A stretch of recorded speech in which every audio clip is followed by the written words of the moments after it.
আমি কিন্তু লাস্ট সপ্তাহখানেক ধরে বলছি যে এখানে ইলেকশন ইঞ্জিনিয়ারিং হচ্ছে, হওয়ার একটা চান্স, বিশাল চান্স তৈরি হচ্ছে এবং ইন্টারনালি এরকম আমরা কানাঘুষে শুনছি, কিন্তু আজকে সেটাই হয়েছে এবং আমরা এখনই খবর নিচ্ছি। আপনারা একটু খবর নেন, যেহেতু খুবই সময় কম। হ্যাঁ, নির্বাচন উৎসব বাইরে তো এখন উৎসব মুখর। আপনি দেখেন আমাদের যারা ভোটার তারা এখন অনেকে জানেন না, অনেকেই জানেন না। আমি কার জন্য ছিলাম সেখানকার ভোটাররা জেনেছেন, তারা এই আশঙ্কা আরও মানে ভিতরে কি হচ্ছে তারা এটা নিয়ে উদ্বিগ্ন হয়ে গিয়েছে। এখন পর্যন্ত তো লিখিত অভিযোগ দেওয়ার সুযোগ হয়নি, কারণ একটা জিনিস তো হ্যাঁ ফোনে জানিয়েছি, কারণ আমি তো কিন্তু আসতে হবে।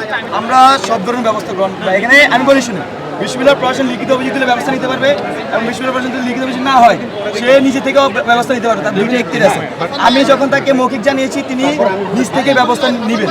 এখন প্রাথমিকভাবে ওনারা যে যাকে ধরতে পেরেছেন ওনাকে কিন্তু তাকে অব্যাহতিও দিয়েছে, আমি যতদূর শুনেছি।